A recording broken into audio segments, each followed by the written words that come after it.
ವೀಕ್ಷಕರಿಗೆ Maniyar foundation charitable trust Bagalkot do or die news ಚಾನಲ್ಗೆ ಸ್ವಾಗತ. ಚೆನ್ನಮ್ಮನ ಕಿತ್ತೂರು ಪೊಲೀಸರು ಮನೆ ಕಳ್ಳತನ ಪ್ರಕರಣದಲ್ಲಿ ಮಹತ್ವದ ಭೇಟಿ ಬೀಸಿದ್ದಾರೆ.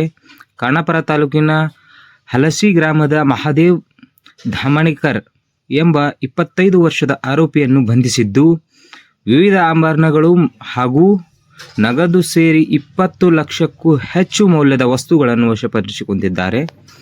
ಮೇ 19ರಂದು ಎಂಕೆ ಹುಬ್ಬಳ್ಳಿ ವಿದ್ಯಾನಗರ ಮನೆಯೊಂದರಲ್ಲಿ ನಡೆದ ಕಳ್ಳತನದ ಹಿನ್ನೆಲೆಯಲ್ಲಿ ತನಿಖೆ ಆರಂಭವಾಗಿದ್ದು, ಜುಲೈ ಅಂತ್ಯದೊಳಗೆ 5 ಕೇಸುಗಳನ್ನು ಪತ್ತೆ ಹಚ್ಚಲಾಗಿದೆ.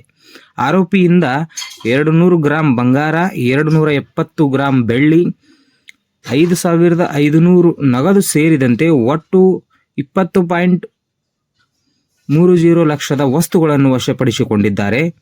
ಬೈಲಹೊಂಗಲ ಡಿವೈಎಸ್ಪಿ ವೀರಯ್ಯ ಮಠಪತಿ ಅವರ ಮಾರ್ಗದರ್ಶನದಲ್ಲಿ ಸಿಪಿಐ ಶಿವಾನಂದ್ ಗುಡಗನಟ್ಟಿ, ಪಿಎಸ್ಐ ಪ್ರವೀಣ್ ಗಂಗೋಳ್ ಮತ್ತು ಪ್ರವೀಣ್ ಕೋಟೆ ಅವರ ನೇತೃತ್ವದ ತನಿಖಾ ತಂಡವು ಯಶಸ್ವಿ ಕಾರ್ಯಾಚರಣೆ ನಡೆಸಿದ್ದು, ಬೆರಳು ಮುದ್ರೆ ಹಾಗೂ ತಾಂತ್ರಿಕ ತಂಗಡಗಳ ಸಹಕಾರವೂ ಇಲ್ಲಿದೆ.